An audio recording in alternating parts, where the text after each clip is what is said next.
l'agence du capitaine Dadis vous a brandi un document, notamment le communiqué du ministère de l'administration du territoire de l'époque. Mais, Monsieur le Président, je pense qu'ils ne sont pas allés jusqu'au bout de la lecture. Ils l'ont brandi fièrement pour dire qu'il a pris des initiatives. Sauf que, par ce courrier, il a interdit les manifestations. Et donc, ça veut dire que le capitaine Moussa Dadis Camara reconnaît s'être associé à ce courrier-là, à cette interdiction-là, Monsieur le Président. C'est un abus d'autorité, c'est un abus de pouvoir. Il ne lui revient pas de s'immiscer, Monsieur le Président, pour ce qu'il est des demandes de manifestation ou de meeting.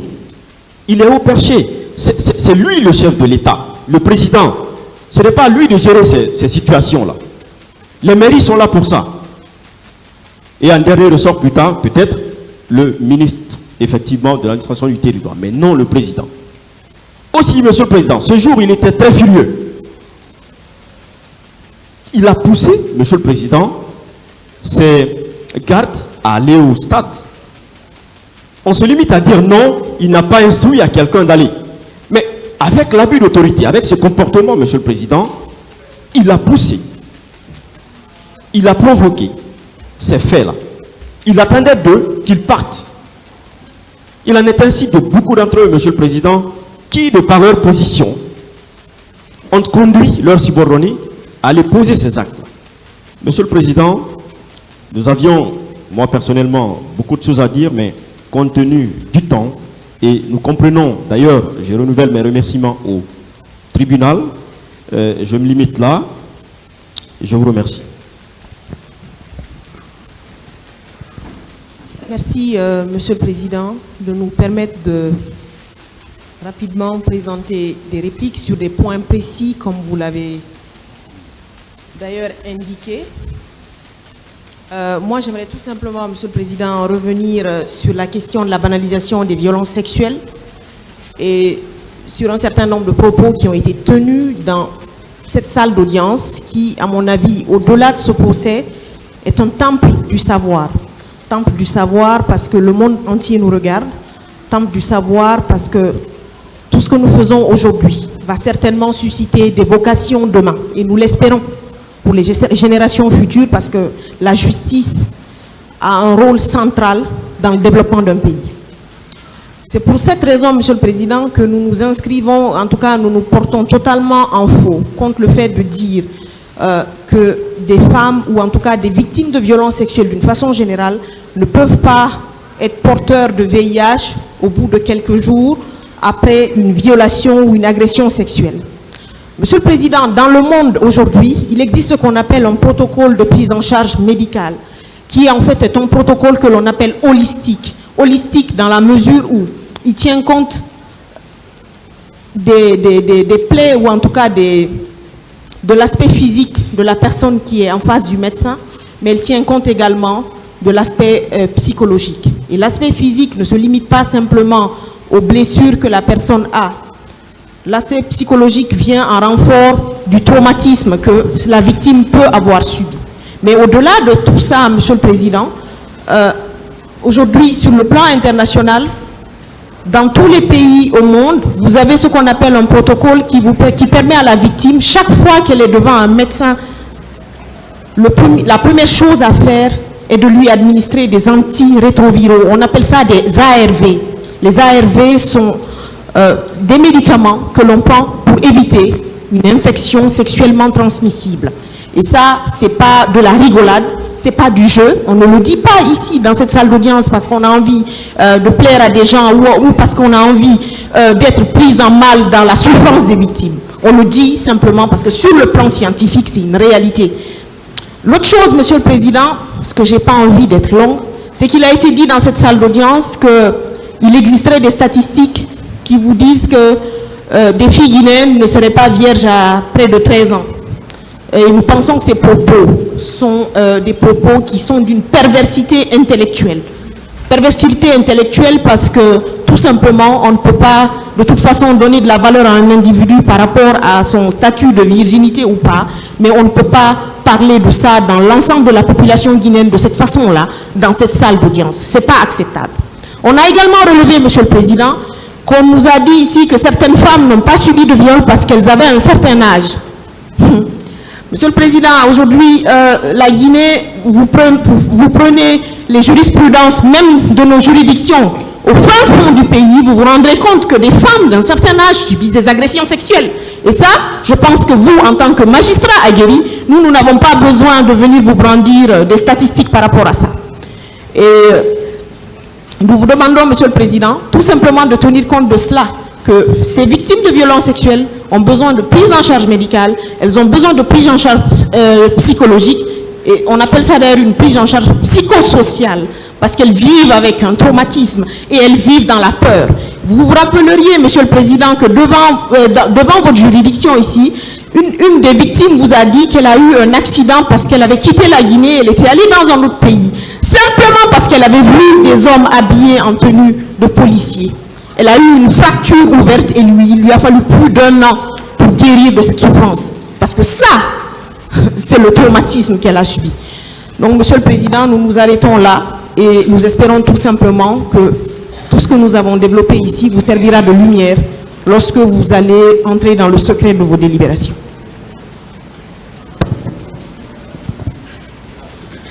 Je vous remercie, Monsieur le Président. Je ne serai pas long, étant donné que la plupart des points qui ont été développés par la défense avaient déjà connu des réponses.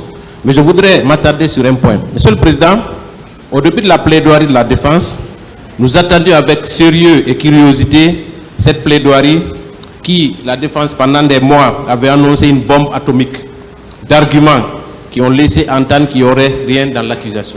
Parce que depuis toujours, on a cru qu'il n'y avait rien dans l'accusation. Monsieur le Président, tout ce vacarme n'était qu'une fumée de paille qui s'est vite dissipée dès les premières prises de parole de la défense, et la culpabilité des accusés ne fait aujourd'hui l'ombre d'aucun doute au fur et à mesure que nous les écoutions se succéder à la barre. La défense est interrogée sur les avocats de la partie civile. Si les avocats de la partie civile avaient fait les mêmes facultés, nous vous rassurons que nous sommes passés par Gamal, mes chers confrères. Alors, elle s'est demandé si c'était du droit que nous avions fait. Monsieur le Président, nous ne répondrons pas à ces personnes qui disent n'avoir pas fait, des personnes qui n'ont pas réfléchi et qui ont interjeté appel d'une décision de ce tribunal de joindre la question de la réqualification au fond. Nous vous laissons juger. Monsieur le Président, nous avons parlé au tribunal et non à la population. Contrairement aux effets des marches de la défense qui a plutôt tenté de distraire le public que de tenter de vous convaincre le tribunal de l'innocence de leurs clients. Monsieur le Président, des personnes qui ont crié haut et fort, indiqué sur tous les toits que le dossier est vide. Ils l'ont cessé de le marteler. Mais Monsieur le Président, ils ont pris des jours, parfois plusieurs semaines, pour justement vouloir tenter de démontrer que le dossier est vide. Quelle ironie du sort. Monsieur le Président, nous avons compris l'affolement et surtout le désespoir de la défense, qui n'a pas pu vous convaincre, parce que l'objectif n'était pas de vous convaincre, mais c'était de plaider pour la population. Monsieur le Président, honorable assesseur, nous n'avons pas plaidé pour la population, nous avons plaidé pour le tribunal, parce que l'objectif de ce dossier, ce n'est pas de convaincre le peuple ni la population, c'est de vous convaincre, vous, de la véracité des faits. Monsieur le Président, c'est donc le désespoir, ce désespoir est si grand, l'affolement si traumatisant, que certains avocats de la défense ont tenté, à travers des ragots, ramasser ça et là, des arguments grotesques, pour ne pas dire ridicules, tenter de décrédibiliser l'AVIPA et sa présidente. Monsieur le Président, ils en ont tellement gros dans le cœur que l'action et l'implication tellement grande de l'AVIPA pour que justice soit faite et que ces gémissements sont le reflet de la peur de cette organisation, que cette organisation a suscité. Monsieur le Président, Madame Asbaou Diallo, elle a été vilipendée dans cette salle. Mais quand elle nous a entretenus, elle nous a dit, cher maître, par décence, par respect de ce que représente un avocat pour une victime, ne répondez pas à ceux d'entre vous qui tentent de me jeter l'anathème. Je ne suis rien, c'est la cause que nous défendons qui est importante. Ne perdez pas votre temps à répondre à des attaques en dessous de la ceinture. Le silence est la réponse et l'élégance, et face l'inégalance et à l'impertinence, Monsieur le Président. Cependant, il convient de rappeler que depuis des années, Avipa se bat. Avipa est respecté. Les institutions qui lui ont apporté de l'aide n'ont jamais dit que le financement qui avait été détourné. Et c'est assez dommage que ces ragots-là soient portés devant ce tribunal lors d'une plaidoirie pour prétendre que cette association a détourné des fonds des victimes. Monsieur le Président, ces financements ont été obtenus par l'Union européenne qui a dépêché des contrôles financiers qui prouvent aujourd'hui que tout le financement qui a été obtenu par cette femme et tous ces financements-là ont été gérés conformément à ce qui avait été recommandé. Monsieur le Président, l'avocat doit demeurer digne, quelle que soit la détresse de son client ou la cause qu'il défend. C'est aussi ça l'avocat, Monsieur le Président. C'est pourquoi nous ne répondrons pas à tout ce qui a été dit dans cette salle. Quand un avocat, je ne vais pas le nommer contrairement à ce qu'il a dit, quand un avocat disait à cette barre que c'est la FIDH qui dictait la conduite aux avocats, c'est une insulte et en même temps une ignorance des relations entre clients et avocats. Monsieur le Président, il y a même un qui a pris la responsabilité de déclarer à cette barre que je n'ai été constitué qu'après avoir évincé un confrère. Mais Monsieur le Président, nous n'avons jamais indiqué comment Maître Jokami a été évincé dans le collectif du capitaine Moussa Dadis Camara, parce que cela ne nous intéresse pas. Je pense que dans ce procès, nous devons rester dignes. Il y a même une photo qui avait été publiée, un post indiquant que seuls ceux qui sont sur cette liste devaient parler au nom du capitaine Dadis. Nous, ça ne nous intéresse pas. Raison pour laquelle, Monsieur le Président, je ne vais pas continuer, mais je tenais absolument à l'indiquer que depuis que cette affaire, que j'ai été constitué dans cette affaire, il y a des centaines de PV qui sont dans ce dossier qui indiquent clairement que ce n'est pas parce que quelqu'un a été évincé que j'ai été constitué dans cette affaire. Raison pour laquelle je ne vais pas continuer dans cette démarche. Monsieur le Président, les relations entre clients et avocats relèvent d'un compromis. C'est pourquoi des attaques en dessous de la ceinture ne nous intéressent pas. Monsieur le Président, sur ce, je voudrais vous remercier d'avoir accepté de nous écouter sur ces questions. Et je vous prie très respectueusement de prendre en compte toutes les plaidoiries, tous les arguments que nous avons développés dans cette affaire et comprendre que le monde vous écoute, les partis civils comptent sur vous et nous vous demandons de rendre justice. Je vous remercie. Je pense que la partie civile a terminé, Monsieur le Président. Ministère public. 10 minutes. Oui, merci Monsieur le Président. Merci également au honorable assesseur.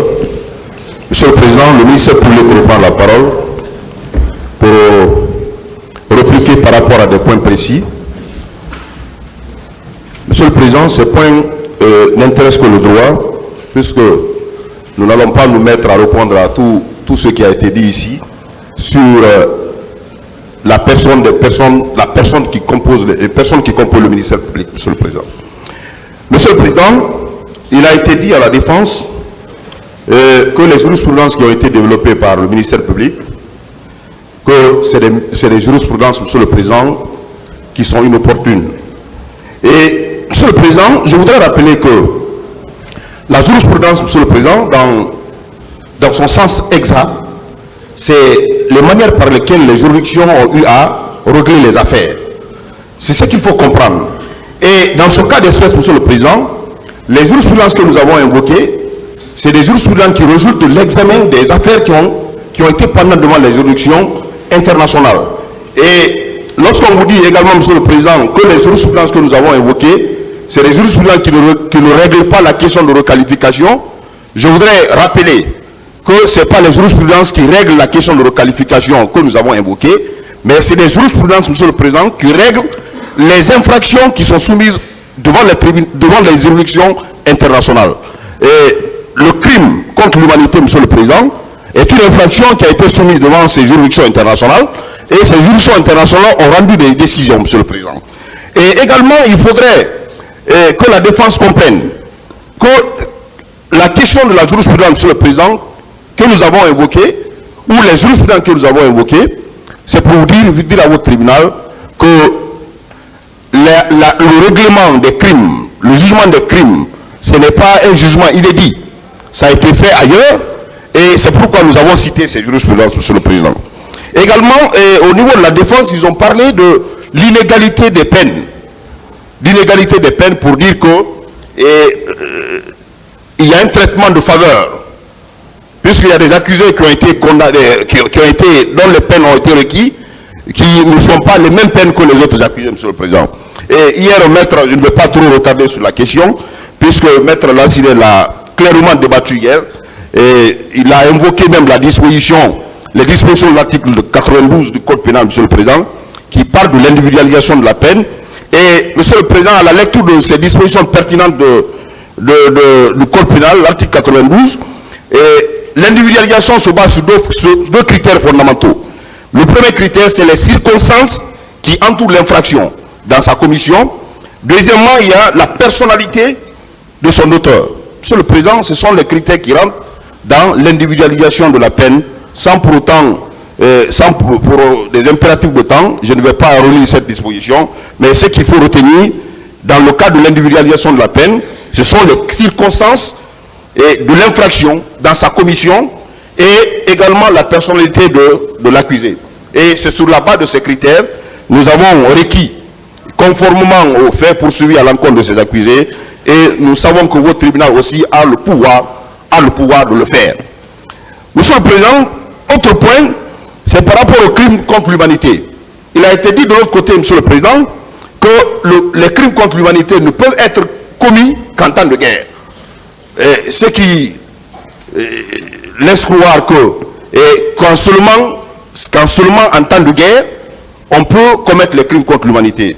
Ce qui est, Monsieur le Président, contraire, selon les éléments constitutifs de crimes contre l'humanité, puisque dans la réunion des circonstances ou des éléments constituant le crime contre l'humanité, il est clairement dit qu'il faut une attaque systématique et généralisée. Il faut également que cette attaque soit dirigée contre une population civile. Dès lors que ces conditions sont réunies, Monsieur le Président, qu'il soit en temps de paix, que nous soyons en temps de paix ou en temps de guerre, lorsque ces éléments sont réunis, on rentre également clairement dans la qualification de crime contre l'humanité. Donc cela voudrait dire, Monsieur le Président, que les infractions commises au stade du 28 septembre, le 28 septembre 2009, Monsieur le Président, c'est une attaque qui était systématique et généralisée. Et cette attaque, Monsieur le Président, c'était contre une population civile. Et il faut retenir que cette attaque, c'est en temps de paix. Nous n'étions pas en temps de guerre. Je vous remercie.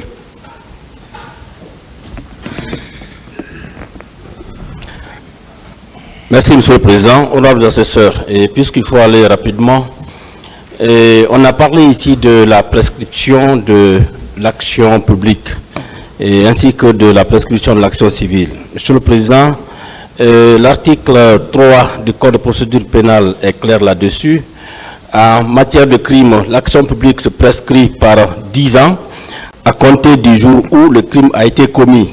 En matière de délit, l'action publique se prescrit au bout de 3 ans à compter du jour où le délit a été commis. Et en matière contraventionnelle, c'est 1 an, bien sûr. Monsieur le Président, par rapport à cette question de prescription, il faut se référer tout de suite à l'intitulé de l'ordonnance qui vous saisit. Et cette ordonnance est intitulée « Ordonnance de requalification de non-lieu partiel et de renvoi devant le tribunal criminel ». Il va sans dire que des faits délictuels ont été commis en même temps que des faits criminels.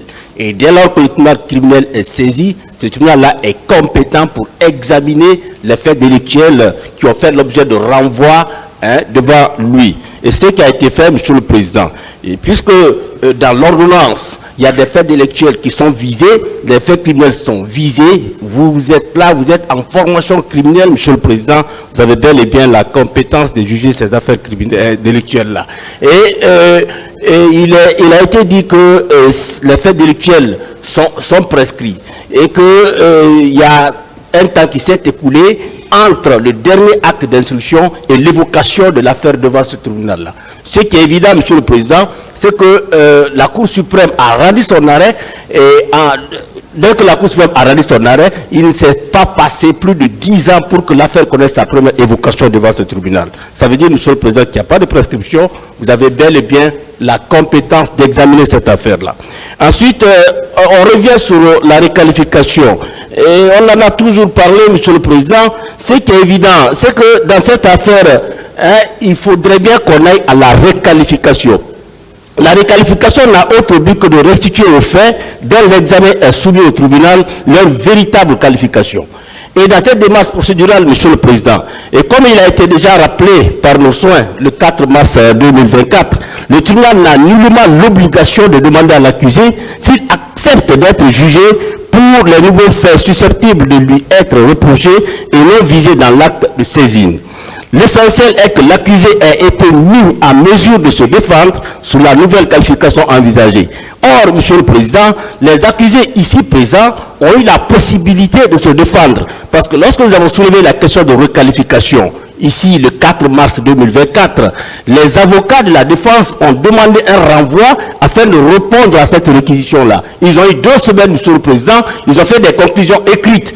Et au bout de ces 2 semaines, ils ont encore organisé des débats ici. Pendant 2 semaines, on a parlé de requalification. Aussi, Monsieur le Président, est juste quand lorsque vous avez rendu la décision, c'est-à-dire vous avez joint la question de requalification au fond, ils ont fait appel. Ils sont allés au niveau de la cour d'appel, ils ont échoué lamentablement. Ils ont été obligés de revenir dans cette salle pour que les débats se poursuivent. Et lorsque les débats sont poursuivis, on s'est retrouvé dans cette salle, Monsieur le Président, et on a amorcé la phase des confrontations.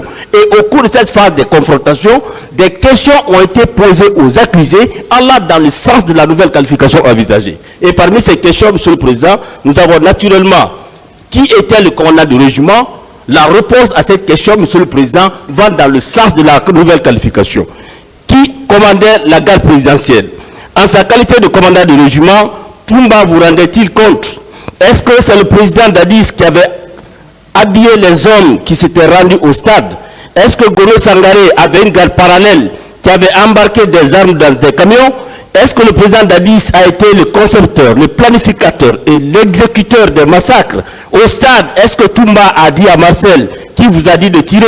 Monsieur Toumba, est-ce que vous confirmez le recrutement de 9000 personnes et l'envoi de 500 hommes au cas Alfaya, ainsi de suite, Monsieur le Président? Des questions de ce genre ont été posées, des réponses ont été données et ces réponses-là sont consignées dans le primitif. Aussi, Monsieur le Président, je ne sais pas pour quelle raison on s'oppose tant à la requalification, d'autant plus que suffisamment d'éléments nous prouvent qu'il faut aller à cette requalification. Et la question de requalification, Monsieur le Président, ne relève pas seulement de la juridiction de jugement. L'avocat qui porte plainte devant le procureur a l'obligation de donner une qualification au fait qu'il porte devant le procureur. L'OPJ qui reçoit, qui fait le procès verbal, Monsieur le Président, doit donner une qualification. Le juge d'instruction, la même chose. La juridiction de jugement aussi a l'obligation de donner aux faits leur véritable qualification. Et je pense que ce travail-là qu'on veut vous renier, on veut vous empêcher, Monsieur le Président, de faire ce que la loi vous a demandé de faire. Nous pensons, Monsieur le Président, que suffisamment d'éléments sont au dossier qui prouvent qu'il faut aller à la requalification. Ensuite, je vous vois regarder l'heure, Monsieur le Président, on a parlé de l'imputabilité. Alors, plusieurs conseils de la défense sont revenus sur cette question en donnant l'impression que si les faits poursuivis n'étaient pas imputables aux accusés ici présents. Monsieur le Président, on a déjà dit ici dans cette salle que les faits qui ont été commis sont des faits qui sont imputables aux accusés qui sont ici. Et nous avons dit, nous disons et nous réitérons, Monsieur le Président, que les faits commis le 28 septembre 2009, avant et après, Monsieur le Président, ces faits-là sont bel et bien constitutifs de crimes contre l'humanité et de responsabilité du supérieur hiérarchique ou du chef militaire. Ces faits sont prévus et punis par les articles, Monsieur le Président, qui sont devant vous. Et les accusés qui sont là, on a spécifié dans nos réquisitions, ceux-là qui doivent être retenus pour les faits de responsabilité de commandement et ceux-là qui doivent être retenus pour les faits de crimes contre l'humanité. Je vous remercie.